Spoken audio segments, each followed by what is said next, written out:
Welcome to the I Get It Show, a creatively fun discussion focused on the pursuit of meaningful daily life. With a wide variety of topics, insights through celebrations, influencer interviews, and everyday life journey interactions. Inspiring you to pursue passionate happiness and discovering the simple aha moments in life that serve to power the journey of purpose. And now your hosts for the I Get It Show, Jeff Armour and Lindsay Lott.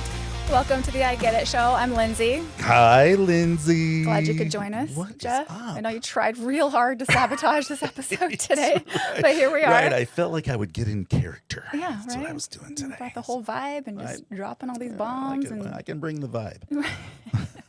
When it comes to vibes, I'm your man. You are. Good. Glad you're here. Yeah, well, thanks for showing up.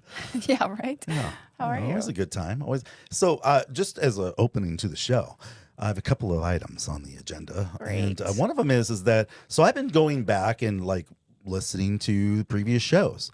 And I got to tell you, Okay. you're doing a great job. Well, thanks, I man. love it. So are you. I love listening to the stuff you're bringing to the table. Same with right? you. The masses Good need to time. hear what you have to say. Okay, but what else did you tell me at the beginning of the show? Before we start? Here's the thing. Lindsay sometimes can come across very sweet and innocent, but there are times when Lindsay can get all fired up, and I think possibly there's a little bit of that on the last show we did, but I think that today's show we might see the Lindsay that you've been missing. It's exciting. I can't wait for her to show up. Right. Well, she's in the house. She's in the studio Never as know. we speak. Yeah. You never know. She's going to stop by. So everybody is a little bit on the edge of their seats, waiting to see what Lindsay does with all of this. So between my amazing host Lindsay here, along with our FCC monitor and engineer and all things studio related, Sean in here.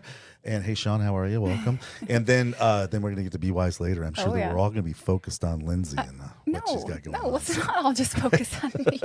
I'm excited to hear from Be Wise. He was like pretty. There she is. Yeah, Hey, see, that's what fella. I love. All the attention. That's what makes me feel most comfortable. That's all. And maybe if we have time, we want an update on the things that are going on in the other part of your life. If you know what I mean? Yeah, not much. Right. Like, we're going to try to figure that out. easy. Don't forget, email the show and let's figure out how we can help Lindsay. Yes, please. Yeah, Desperate, asset statements, pathetic. credit reports, all that stuff. We'll take it in. So, what's going on today? What are we doing? We're talking about self-sabotage today. Oh, Yeah. Oh, Yeah. Oh, You know boy. what's so interesting is I was kind of preparing for this topic yesterday, and as I did so, I had so many aha moments about like my own self-sabotaging behavior. Oh no! And where that's come from. Yeah. So it was really that's great news for me because I thought this was going to be more of a like an intervention for me today, but it sounds like to me that you're going to be able to carry the show with your own issues instead of focusing on mine, which is exciting. Be wise, take note. Yeah. Well, maybe we should like talk a little bit about your issues. I feel like I've shared some of mine. This is a very short show. Yeah, for I those know. kind of things. So, But we have next week, the next, right, and we the can next. keep it on going. Let's talk more about what your problem is. It's always my favorite. Anyway, Exactly. all right. Yeah. So, what do you think about self-sabotage? So, what do you like? Are you able to recognize self-sabotage in your own life? I think that when it comes to self-sabotage, most people that are engaged in, including us, I would say avoid recognizing it. Definitely. Right. Right. It's not that we don't recognize it; we avoid recognizing it. So we purposely don't want to. It's a weird kind of comfort. And I'm sure we'll unravel this as we go along. But often self-sabotage comes from disappointing ourselves, so we don't feel the pain of someone else disappointing us. Ooh, I know. Wow. Well, that's one of the things that I was like reading this article about from the psychotherapist, and she was explaining that self-sabotage isn't really sabotage. It comes from a place of self-preservation. So those behaviors of self-sabotage that we've developed over the years, at one point in our life, served us, right? To protect us or keep us safe from harm or whatever it might be. But as we grow and evolve, then they can become, blocks to our success and barriers to I think that evolving. we have this strange comfort in the pain we know. Because that's what we know, right? I want to say normalcy, but I'm going to say normalcy. Right. Well, you said psychotherapist, and I was like, I'm not really sure exactly what that is. So anyway. Right, but she said, I'm going to read her quote. I feel like sometimes you're a psychotherapist. Yes, I am. I'm all the things. Right. So she says it's actually a protective mechanism created by our own psyche to keep you safe from any potential harm or danger. Oh. So I just like love that because. But don't you think that some of that though brings harm and danger?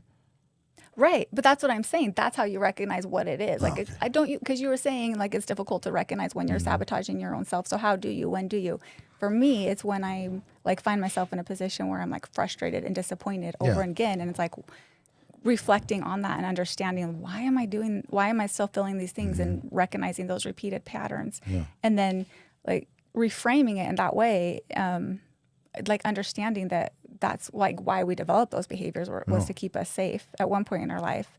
But reframing it that way rather than just like being angry and upset and beating myself up that I continue to sabotage my own growth. Yeah. I don't know. It just allowed me to like have more compassionate curiosity in my psyche and try to like understand compassionate curiosity. That's interesting. Okay. Yeah, but like to understand, okay, why am like what's underneath this self-sabotaging? What's causing me to like put myself in these same situations over and over again? Yeah. And keeping me from. Is that the telltale sign of self-sabotage when something happens over and over again though? No, that's what I'm asking you. Like, how like? Because that seems insanity. Anyway. That is insanity. But like, so how do you recognize when you're sabotaging yourself? I think that for many of us, I like, instead of talking about myself, I often like to say I have a friend. Right. So for me, I think that often we have trouble recognizing self-sabotage until it's already happened. We've already suffered the effects of it. And then we go, right. I wished I hadn't done that. I wish I would have done something different. I wish I would have blah, blah, blah. But then we get in this cycle of doing it again and again. And I do think that it comes back to we hold on to the pain we know rather than the fear of the unknown that might happen from us doing something different. And most people are not really good risk takers. People take risks all the time, but they're not good risk takers. Like they're not good assessments of that. But I think that we often have put ourselves in a situation, whether it's through social media channels or through our news or whatever it is, we constantly put ourselves in a negative mindset automatically. We automatically think things just aren't going to work out. And then I've got to put all this energy into getting back to a place where I can try to be positive. And I think that's part of that self-sabotage, which is I don't want to do that journey. It's exhausting. So I'd like to just not. And so to skip forward to the part where I'm going to feel pain anyway, I'll just pain myself. Right. Right. Which is, it's part of a challenge that we need to address together. And I think that's a big problem for it is that we often go through all those cycles alone. Right. And so we need to find people around us. I call it a counsel that you have around you that helps to recognize things that you could be better at, but also emphasizing things that you may not give yourself credit for that you actually really are good at. Right. Yeah, I think it goes back to that self-awareness. And sometimes we're able to reflect and like acknowledge that those behaviors in ourselves. But a lot of times, like you said, it's having a support system or a community or people and friends you can rely on and trust to help pinpoint or point out some of the areas that you might be sabotaging your own progress. And I think there's something that can be done to help you on the journey to not only recognize, but maybe even avoid self-sabotage. And at the end of the show, I'd like to give you a little trick that I learned years ago that perhaps might help you. So stick around. Stick around. Very That's exciting. Should we yeah. see what B-Wise has to say about all of this? I don't know, do we? I mean, I like to think that he has a lot to say about you. Let's focus on you. Yes, please. Right. Brian, have you ever talked to a psychotherapist? Okay. You guys are wise to come to me, certainly on this topic. Yeah. Well, Lindsay, I think you're doing a great job. There's no need to focus on Lindsay at all in this particular show. That's really unfortunate. How about Jeff, Sean? How about Sean? Can we focus on Sean at all? Sean's done a fabulous job too. Jeff, on the other hand, we need to, if that's even your real name. Right. My stage name is Jeff Tastic. Jeff Tastic. I thought it was Captain Obvious. Obvious or that's awesome? Captain Awesome. Awesome. Yeah, my Captain nickname Awesome. is Captain Awesome, but stage name is Jeff Tastic anyway. Well, listen, I think this is self-sabotage is the number one thing that keeps us from getting what we want. I mean, and like what Jeff says, it's one of those things that we don't even recognize that we're even doing it to ourselves. It was created, like Lindsay said, it was created as a self defense mechanism, but it's morphed more into something that just sabotages our getting those things that we want, whether it's in life, whether it's money, whether it's relationships. Self-sabotage is the number one killer. And like Jeff said, he's gonna give you a tip, but I've got steps. So if I get invited back to the show here later on, that's a big if. But if I do, I've got some steps on actually how to overcome it. So make sure you have pen and paper on the ready, Jeffrey. Like sure. So I had a question for you. When you hear the word sabotage, what immediately comes to mind? Sabotage. Pain comes to mind. Pain. Yeah. Okay. Because it's an association of pain or pleasure, right? That's what guides our whole life, is we want to avoid pain and gain pleasure. Yeah. And so sabotage is that pain. It's like cigarettes. We know what the damage can be from cigarettes, but people still smoke them for the pleasure of the smoke, or weight loss even. Huh. We associate the pain and pleasure of that. We know we got to lose the weight for our health, but the amazing taste of food. Come on. I have been described at times as being able to bring the smoke show. Do you know what that means? Yeah, and I agree, you do. Totally. It's a smoke screen. The smoke screen. Yeah, that's what it is. Yeah. So I used to be a high school history teacher, and I'm a big history buff. I've watched a lot of like historical movies, and a lot of the war movies will have things that involve sabotage. Right, spy movies will have sabotage. Sometimes they are distractions towards what you're really trying to accomplish. Sometimes there's a movie, a really long movie. I think maybe it's 3+ hours long. It's a really great movie if you can wait around long enough to watch the whole thing. It's called The Bridge Over the River Kwai, and it's all about this thing where this elite unit goes to blow up this bridge. And it's like this major event that happens, and that was an act of sabotage, and that bridge had to be blown up in order to stop the advance and all the stuff that happened. But they used POWs to actually build the bridge, and there was a British colonel or something that was put in charge of building this bridge, and he was about, we're going to build this bridge because the war will be over one day, and this will be looked at as a great feat of engineering. And they actually discovered the sabotage and tried to stop the sabotage from happening during the movie, because he had taken such pride in the bridge he built and didn't realize the countless lives that would be lost if that bridge wasn't taken out. So it's a very interesting process of, do I do sabotage? Do I not? Is it a bad thing? Is it a good thing? How do we respond when we discover sabotage happening in our lives? I think there's a lot to unfold here. What do you think? Yeah, well, I'm excited for the list. I love lists. So looking forward got a checklist that's very exciting. It's steps. It's steps. Steps. Yeah, steps. I like that too. Steps list. I'm for it. So when you hear sabotage, Be Wise, you think pain. Lindsay, what do you think when you hear sabotage? Oh, I don't know. I guess I would think like barriers. Like barriers. Yeah, like a barrier or destroying the opportunity for whatever it could be on the other side of that. Right. Interesting. I don't know. Yeah. Yeah. So, and sometimes sabotage by others can seem unfair. Mm-hmm.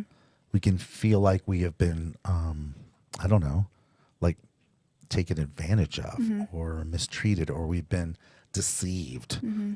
Right. So interesting. There's a lot of things that I think when people hear sabotage, they think. And some people who will be listening to this podcast hear self-sabotage, and they may not think about themselves. They may think about, I've been trying to tell so-and-so this all the time, right? Because it's hard to recognize it in yourself. Yeah. It really is. But I think that's why I really like the idea of like kind of delving into your past and recognizing like some of these behaviors and patterns we have as adults that served us in our childhood, but now are just keeping us stuck, and recognizing where those came from and how we can heal those parts of ourselves and overcome the fear, basically, is what it is, to be able to continue to progress. So fear, you're saying that it comes from a thing of fear. I think fear holds us back, and I think there's fear of failure, there's fear of success, there's fear of ridicule, fear of uncertainty, even, right? Like sabotage. Like I think that was a big aha for me, was recognizing that I sabotage myself by by telling myself, well, it's not going to be like perfect, so I'm going to wait a little bit longer till I have a little bit more information, till I have a little bit more knowledge, till I have a little bit more time, and just overthinking it and questioning.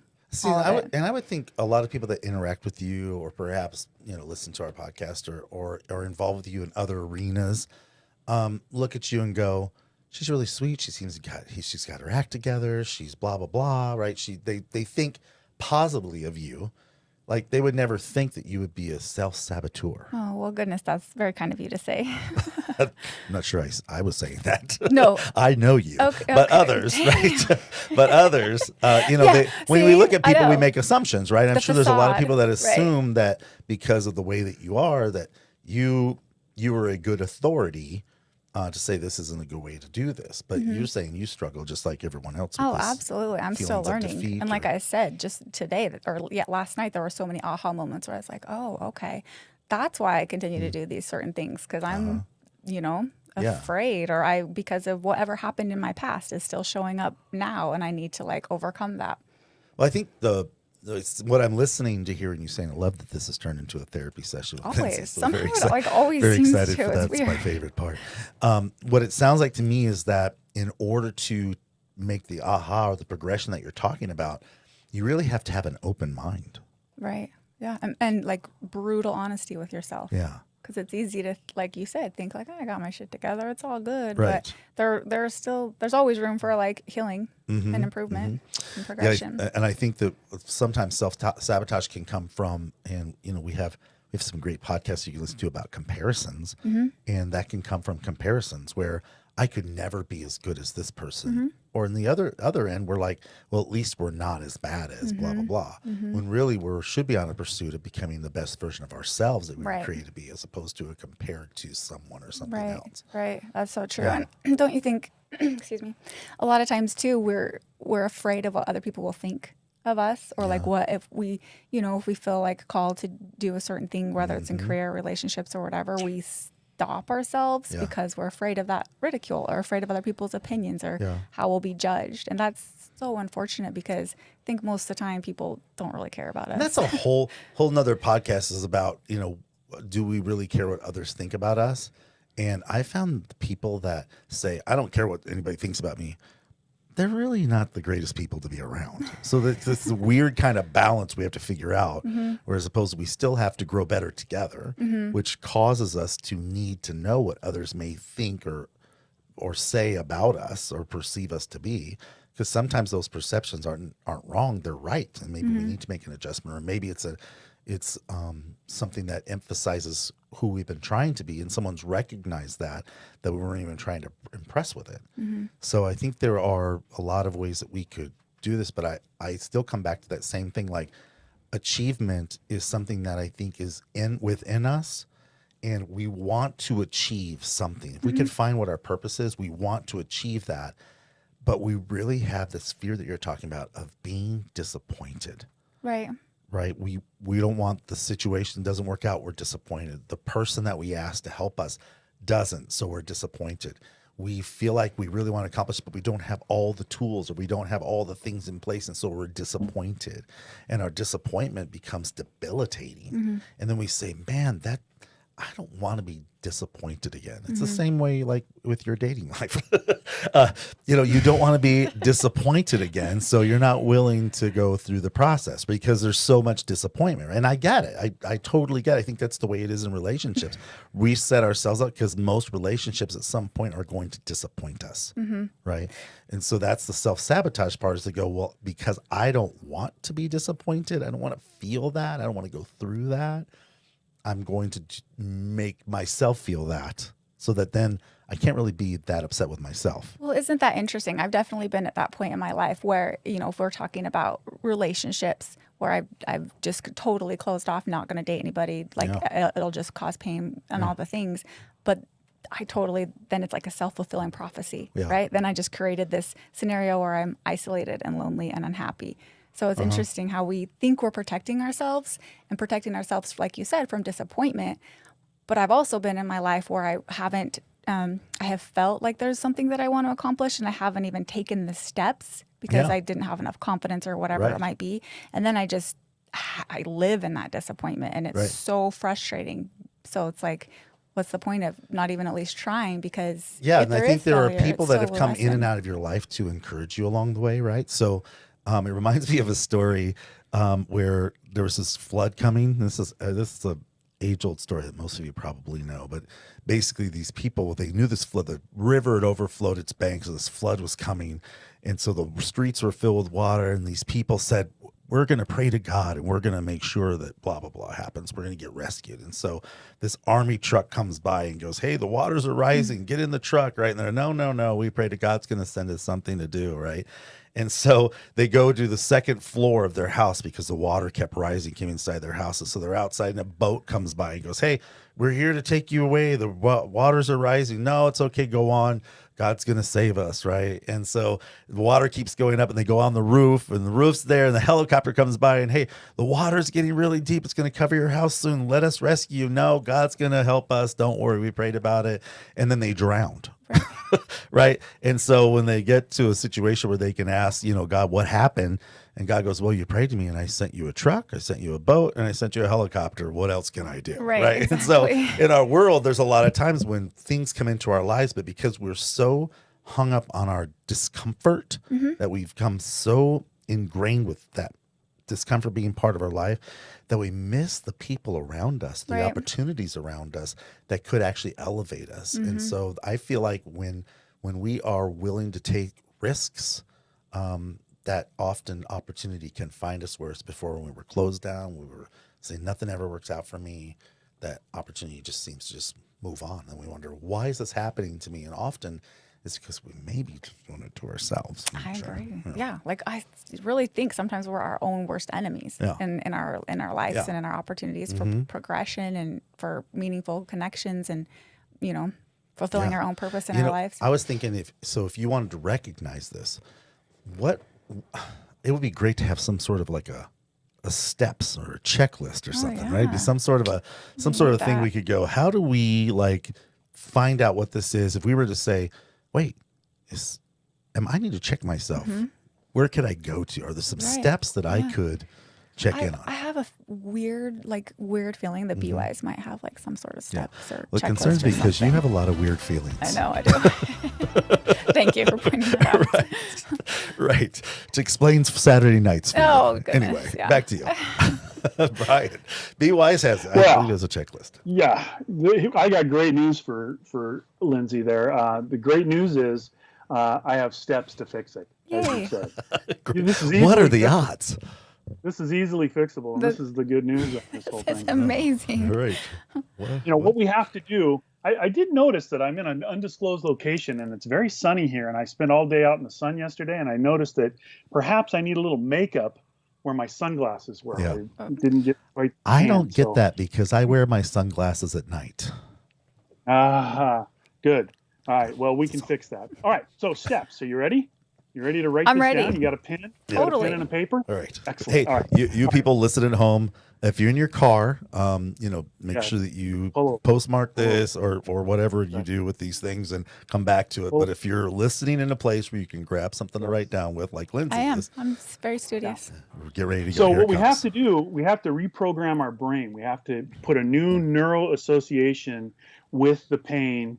If we experience enough pain, we'll change it and move our way towards pleasure. And so the first step, number one, is to write down all the pain that you have and all the things you don't have because you don't have that thing that you want, whether it's in life, whether it's extra money, you want to earn more money or a better career or relationships. So write down everything that it's costing you, all the pain that you have associated with that. So that's step number one, is writing down all the pain that you have by not having what you want. So step number two is you want to write down just single words of how it would make you feel to have the things that you want.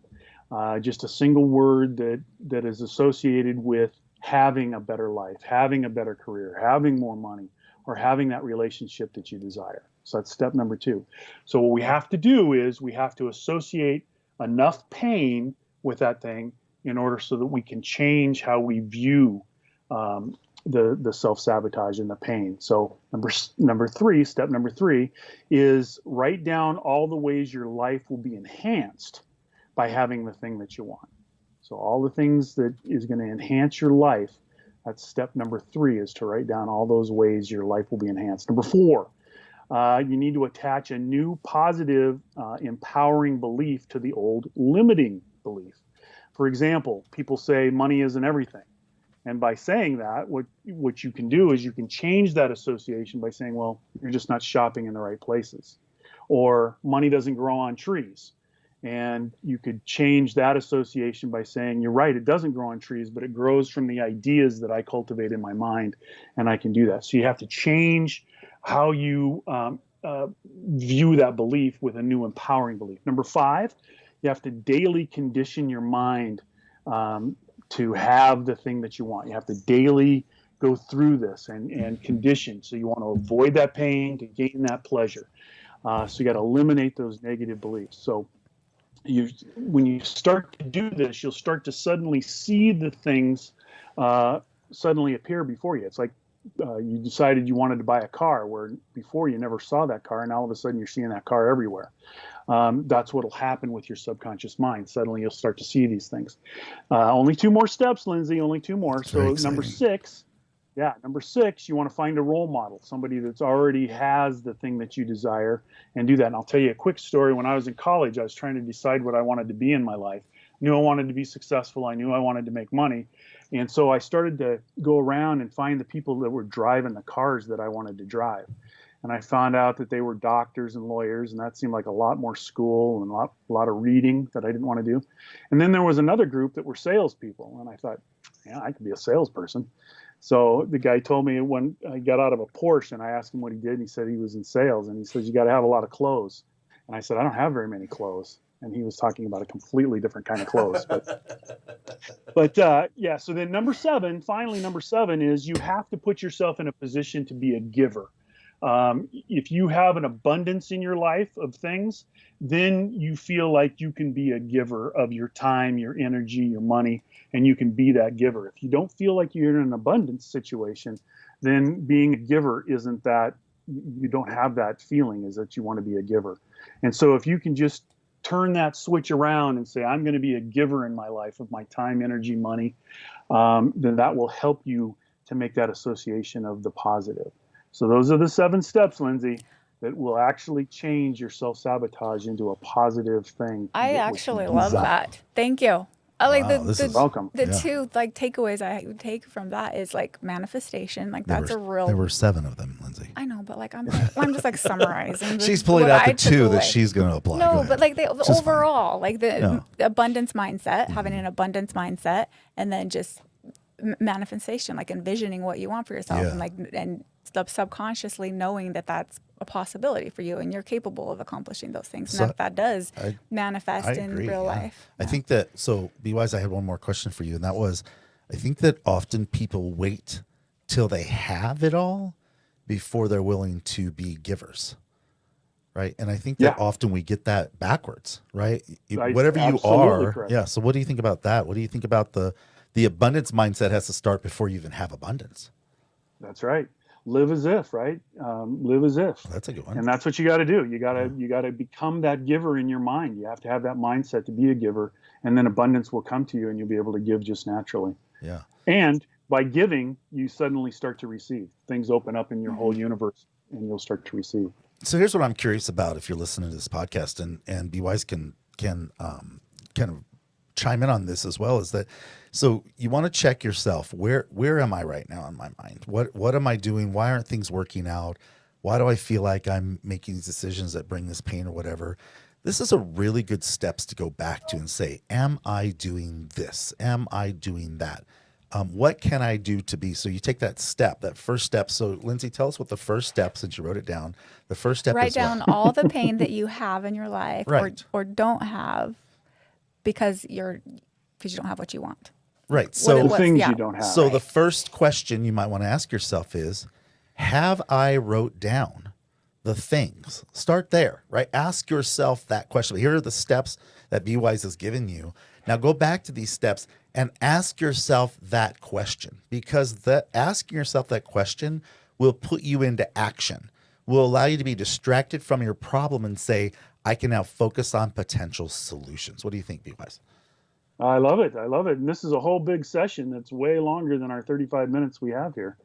But yeah, that's absolutely correct. It's brilliant. So that's good Good stuff. work, Good stuff. Thank you Yeah, very I much. love Trying to that. apply it together. So, okay. So, Lindsay, so I told you that I think there's a place that we can start every day that can help us to put us in the mindset, right? To be open-minded, to be aware of what's around us, to understand where we might fall short or where we might be able to excel. And so I worked for a company years and years and years ago that was founded during the 30s, during the Great Depression. And the person that founded it had absolutely no money, $0. He borrowed $100, which in the 30s is like borrowing $10,000. And he rented a desk in Chicago, and he started an insurance company. Now, the type of business doesn't matter necessarily, but this person grew from that moment, decided he was going to take that little idea in the worst time to do it, and he built it into the largest insurance company in the world. He became a billionaire, and in fact, still today is the largest philanthropist that Chicago has ever had. And he lived to be 101 years old. And so working for this company, it was very strange at first because I didn't really understand until they educate you on it. But at every sales meeting, we would have to say what he would say to himself every day. His name is W. Clement Stone, and he would say to himself before he left the house every day of his life, he would tell himself a phrase, and he would say that phrase to himself until he actually believed it. He would tell the story that some days that he would say that once or twice and be good to go. Other times he was there for hours. He would look into a mirror and he would say this phrase to try to put himself in the mindset and become very good friends with a lot of other great people that you might have heard of that have great self-help things and all of that. But his claim to fame was to do one thing every single day. And that was this. He would say, he would look in the mirror and he would say to himself, I feel healthy. I feel happy. I feel terrific. I feel healthy. I feel happy. I feel terrific. And he would say that until he actually had convinced himself that that's how he feels. And I find that to be interesting because we are in a state now where we put ourselves in these places where we tell ourselves often, I'm not good enough. I don't have what I need.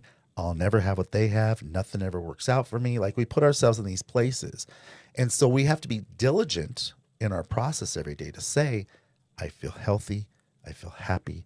I feel terrific. And over time, it begins to open up our minds to opportunity and possibility around us.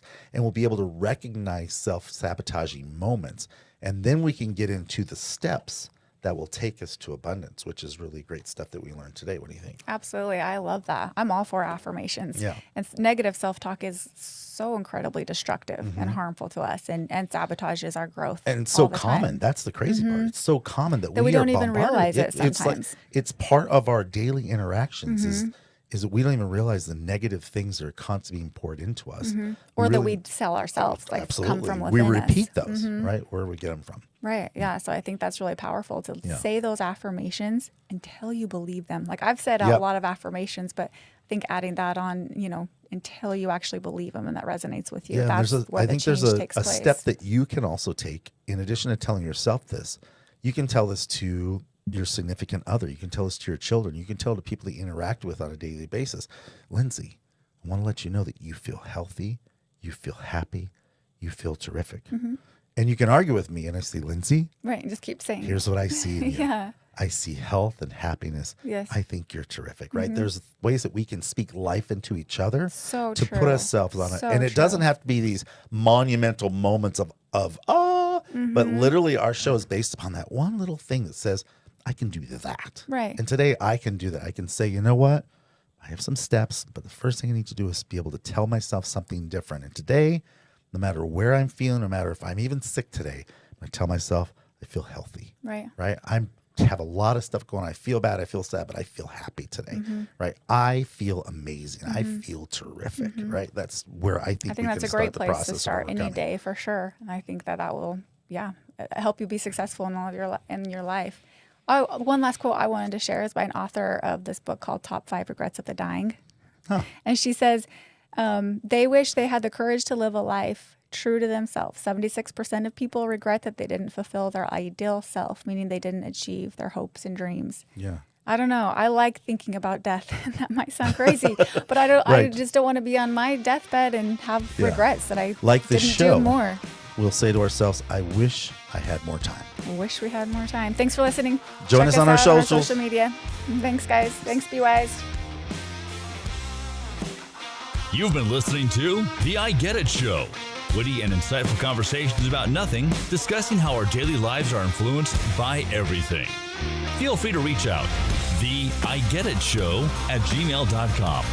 Like and subscribe on Facebook and YouTube, and follow us on your favorite podcast platform. Until next time, this has been The I Get It Show.